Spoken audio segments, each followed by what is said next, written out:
Today's topic is, well, it's very, very topical. Pensions, in particular PRSAs, have never been as popular, particularly in the changes in the Finance Act in 2023. And there's nothing like a deadline to really focus the attention for people. So can you just explain today what we're going to look at, and in particular the changes around PRSAs, which are very positive at the minute, but the upcoming change on the 1st of January 2025 as well? Yeah, exactly, Paddy. So thanks very much. Look, last we did a webinar last month around the basics of pensions. We very briefly touched on the changes in the finance bill, and because we had a lot of demand and questions following up from that, what we decided to do was do a separate case study today to not just go through the changes, but to how they actually work in practice. What does this stuff really mean for you, for your family business? So the two big changes we'll just explore in practice are restrictions that are being introduced to employer contributions to PRSAs. That's kicking in on the 1st of January. So right now, there is ultimately, if you're an employee of a company, you can have unlimited BIK-free contributions from your employer to your PRSA. That's going to last for the next kind of 5 weeks or so. And then the second big one is the pension fund threshold is increasing over the next number of years up to 2.8 million. And we'll just go through the details of that and how it actually, what opportunities are there for the next 5 weeks and beyond then, and what people should be thinking about with that looming deadline of the 31st December. Perfect. So yeah, as I said, Paddy, what we decided we'd do is we're going to do a real life case study here of a case we actually had last year. This is a family-owned company, but owned by Pat and Mary, and their kids are in the business as well. The challenge here that they gave us basically is they have 10 million cash in their business from a previous kind of cash injection that they've gotten. Really what they're looking to do here is they want to be able to get their money working for them, which is very important. It's on deposit now doing nothing. They want to be able to spend it, which again is a really important point. And then they have concerns around inheritance tax, CAT. Kids are employed by the business, but they're not shareholders yet. What happens when the kids get it, or how can they get money into the kids' names as well? So the solution that we're going to start to look at today is how we can use, or how we did use PRSAs in this case, and how kind of things have changed in the last year, how our advice would have changed, if it was right now we were talking. Basically using PRSAs to extract cash for Pat, for Mary, for the 4 kids, and basically having unlimited BIK-free contributions. And then also how that this is quite beneficial from an inheritance tax planning point of view as well. So I'll jump in to the case study shortly. If you want to just kind of go through maybe the kind of final context behind it to set the scene, Yeah, exactly. And conscious, everyone, I know we'll kind of fly through this in the interest of everyone's time. This case study is actually up on the Metis Ireland website as well. So again, we'll be sharing links to that in the coming days as well. But just to give some context, Pat has obviously sold a company previously. He's used up his entrepreneurial relief, 10% on the first €1 million. This new company is set up. Pat is working in the business, as are the kids. Mary is a shareholder. They are all taking salary from the business of €10,000 each. Everyone knows in relation to pensions, you have to be drawing some sort of income from the business. Pat has a previous pension of 1.2 million we've used from previous employment. Mary was a teacher in this instance. From about 10 years ago, she has a pension value of around €150,000. So there's existing pensions for Pat and Mary, nothing in place for the children, but the important note, all are employees in the business and drawing income from it at the minute. Yeah, exactly. So when we got all this information, we sat down and kind of mapped out what we should look to do. And again, the two kind of key points from our side is they want the money to work for them. That's really important. And they want to be able to spend some of it. So how do we kind of tick both those boxes? So as you kind of gave us the details there, we have Pat, Mary, the 4 kids, they're all employees. They have a salary of 10 grand each. Pat has 1.2 million in his pension. And Mary, she doesn't have a pension fund. She has a pension from the Department of Education, which we've worked out is worth about 150,000. And of course, we have the 10 million cash in the business. So the very first step we started looking at is Pat has used up his entrepreneur relief already. He's age 55, as is Mary. We can max out his pension fund now and he can access it prior to age 60, provided he retires. He basically leaves the business as an employee. So that was the very first thing that we looked at. He's 1.2 million in his pension right now. As of today, the pension fund threshold is 2 million euros he can get up to. However, you can actually get up to about 2.15 million before you pay any chargeable excess tax. So we put 950,000 into his pension to bring him up to this 2.15 million. Pat exited the business as an employee at that time. Got his P45, as they used to call it, and then was able to draw down his pension. So the first thing is he took 200 grand as a tax-free lump sum. He took a further 300,000 at a rate of 20%. So he got 440,000 net into his hand.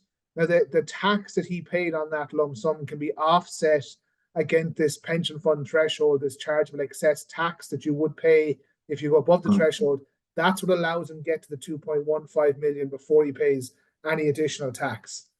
So then Pat had a balance of 1.65 million, and that was moved into what's called an approved retirement fund. So basically another pot of money continues to grow tax-free. And in terms of the boxes we've ticked here, Pat now has 440,000 euros net in his hand, in his personal bank account. He can spend that money.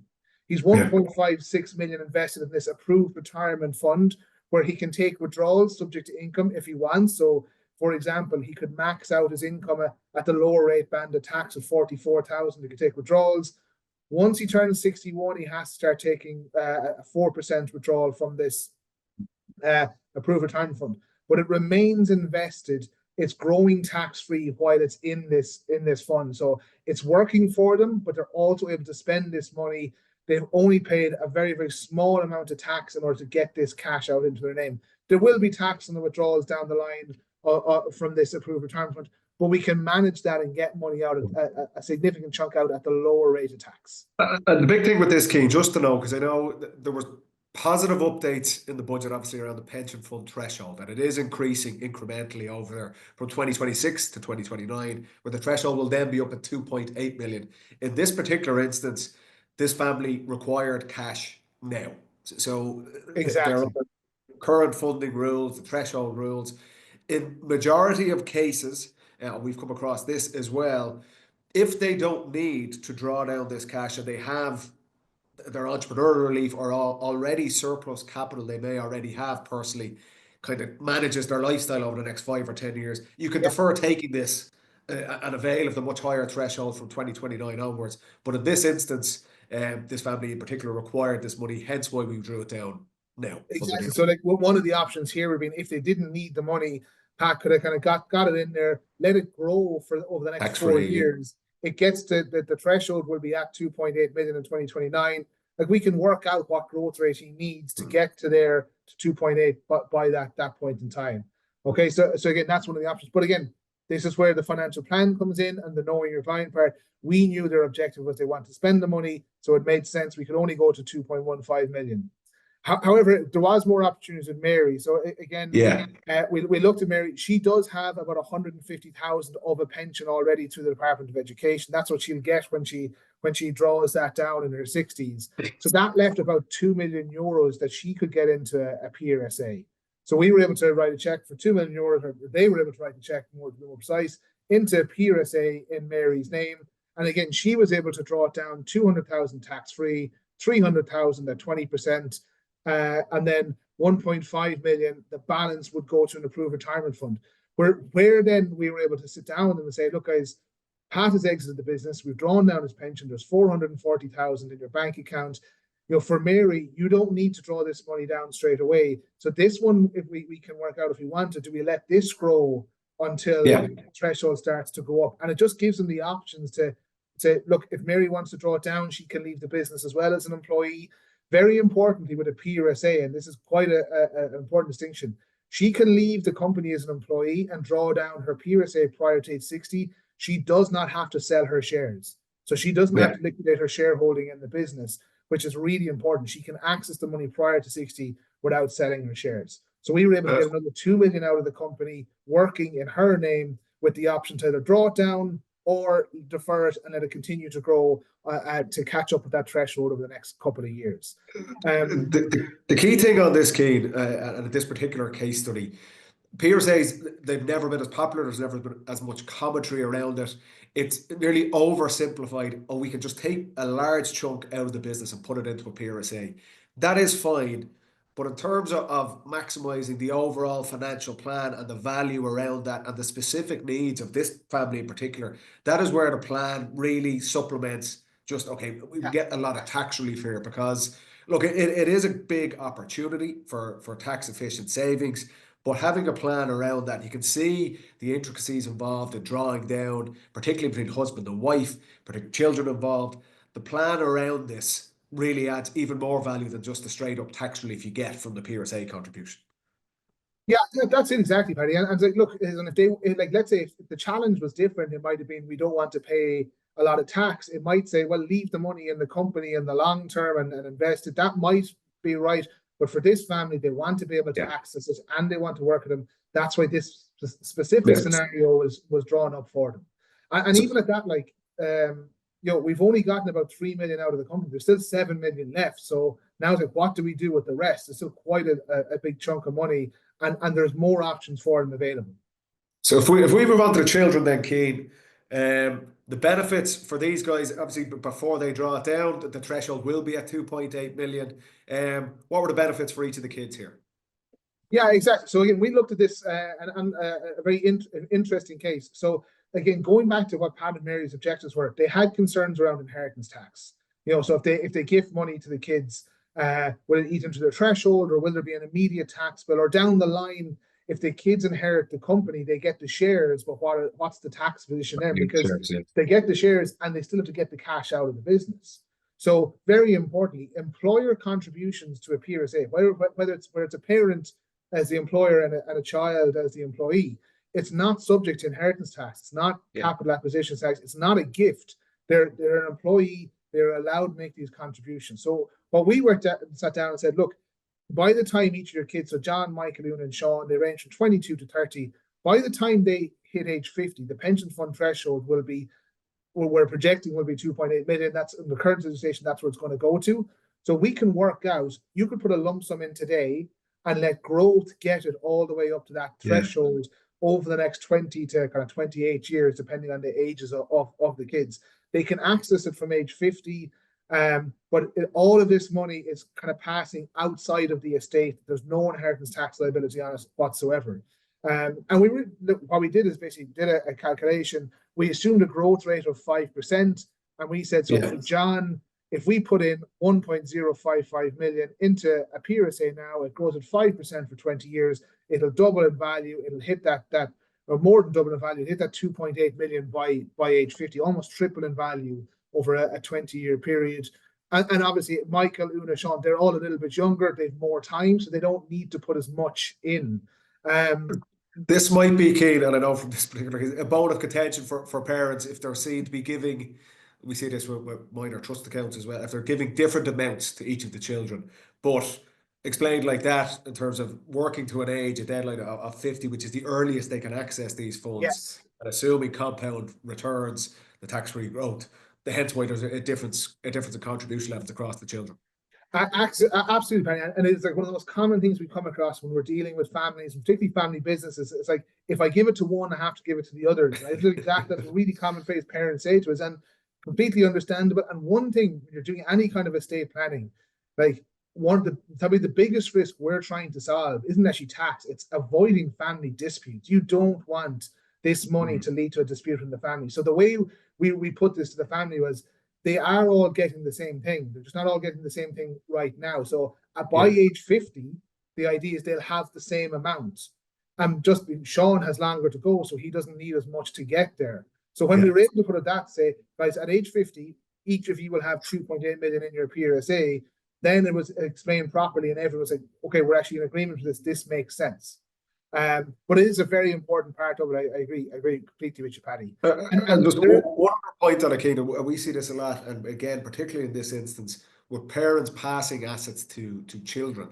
The reality is, in every case, no matter how mature or whatever the child may be, parents are always conscious of passing assets to, particularly significant assets, which it was in this instance, to younger children. and how they might spend it or anything like that. The benefit of this through the PRSAs as well as legally they can't get it. So it's until Yeah, age 50, unless under very certain circumstances. So it's a really, really one of the most efficient trust accounts as well. exactly. And it's Tax a very free. cheap way to set up, Yeah, almost kind of to set up what's like a trust. There are limitations around access up to a yeah, certain age. And again, all of this has to be individualized. So each of the children, we had to kind of do a getting to know you process with them as well. exactly. Like if they're going to have their own income from elsewhere or other pensions, this all might change slightly. So again, this Yeah, is a specific solution for a specific family. Again, other times it's all going to be different, and there's loads of caveats around why this might be work slightly different for other people. We have to yeah, understand what each family is trying to achieve. We have to understand their current situation. That's where the financial planning comes in. yeah. So that kind of moves us on to the results. So where have we actually got to now? So of the 10 million, over 6.3 of that has been extracted into PRSAs. Pat and Mary have a net lump sum in their hands of 880,000. So they've drawn down $1 million out of their pensions. They've paid about a 12% tax rate on that money, an effective tax rate on that money to get it into their hands. Again, if they were to draw it out at salary, the best they'd have done is a kind of a lower rate of tax of 20%. There still is funds remaining in the business, and that gives them some nice options down the line. So Mary is exploring, can she avail of retirement relief or entrepreneurial relief, which again, both of them, the maximum they're going to get out for entrepreneurial relief is €1 million. So again, we haven't, let's say, prohibited her from claiming entrepreneurial relief by extracting this money. And very importantly for the kids, we're looking to see, can they claim business asset relief? So that would basically allow Mary to gift the shares to the kids, but reduce the value of the gifts by about 90%. But this is all the stuff that we're working with the tax advisor to nail this on. And again, making sure that all of these options still remain, even though we're getting quite a significant chunk of money into the PRSAs in the short term. Yeah. So if you're to summarize, Keane, but before we kind of wrap up, like I say, the webinar, the recording will be up on YouTube in the coming days. But the biggest takeaways, and from our own experience, not just in this case, but obviously we've been very busy with this, as I'm sure a number of advisors have been over the last couple of months, but particularly since the budget. Key things: there's the balance for every business between what is really surplus capital in the business that I can afford to take out and allocate to a pension. It is the most tax efficient vehicle to do that, but there may be companies are at different stages. We need to keep money, working capital in the business because we have projects, we have expansion plans. The tax relief is obvious and it's a massive opportunity, but there needs to be the balance between, well, what is the company trying to do that we just need to keep these funds in? There might be personal needs where I need the money now, and I need to take this out as a dividend and just pay, my income tax on it. And that is where, and we mentioned it a couple of times, yes, the opportunity is massive for all individuals, but having a plan to support that, because everyone's situation is going to be different. I need the money now. I just have to take it as a dividend. My company has massive expansion plans. I need to leave it in the business. That is where having a conversation around this. It is a big opportunity for the next 5 weeks, but it needs to be in context for you and for your company. I think is the biggest takeaway from all the conversations we've had, and particularly since the budget. Yeah, that's absolutely it. And like, if we just kind of take it back a step even and say, look, if we were doing this on the 1st of January, as opposed to getting 6.3 million out of the company, they'd have been able to get 60,000 out of the company into pensions. So this is quite a significant opportunity between now and the 31st of December. And absolutely, this, like, our solution isn't pensions or peers. There's entrepreneurial relief, there's retirement relief, as you said, there's cash flow you have to look at. And I have two good examples in the last week where I met families, one of which they had roughly about €1 million in the company, and they have a husband and wife, the spouse that has quite a small salary. And we were kind of telling us, well, we could put €1 million into the PRSA. Did you know that? But working through it and asking the right questions, what we realized is actually about 500K of that is needed to be invested within the company. So we were able to bring that figure back. And by the end of like maybe an hour-long conversation, to say, actually, an appropriate amount here is your spouse has a salary of only 7,000, yet between now and December, you can put 500 grand in. You don't need that money in the short term. This is a huge opportunity. Yeah. Come 1st of January, we're talking about 7 grand can go into the pension. Yeah, it's a significant change. So it is different. I another real study like example from this week again, where someone has 2.5 million coming into their business, and they don't. It might be happening prior to December, and it mightn't happen Yeah. until January.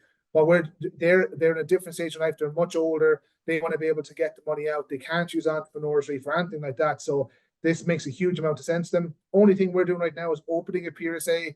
They have a salary. If it lands on time, they're going to get a significant chunk of this money in. If not, we have to start looking at the next best alternative. But it's just to show that each case is different. It depends on the family. It depends on their current situation and what they're trying to achieve. And we can't have this one size fits all approach for everyone. Yeah, and I think the biggest takeaway from today, I'm conscious our next webinar will actually be in the new year. It'll be around estate planning. So we'll touch base with everyone around that. We'll promote it on our socials. And we plan to do that during this sitting, but obviously with the deadline and the changes, the PRSA option and wealth extraction for business owners is the most topical and the biggest opportunity. Hence why we brought that forward to today. The biggest thing, if this impacts you or you want to have a discussion for yourself, your own business, some colleagues or anyone you might know, please feel free to reach out to us. Keane, our final slide has our contact details there, either on email or on mobile, or else just reach out to anyone on the Metis team on LinkedIn as well. The biggest thing, it is a significant opportunity for tax savings. The window is closing. Really having a discussion around the options available to you that are specific to you. There's no harm in carrying out that over the next couple of weeks. So once again, just a massive thank you, Keane, for taking the time out and explaining that, and to everyone else for tuning in on your lunch break. Like I said, keep an eye out on the Metis Ireland socials and the Metis Ireland YouTube channel for this recording. And the case study itself is on the Metis Ireland website as well. So thanks again to everyone, and hopefully we will see you in January for our next webinar.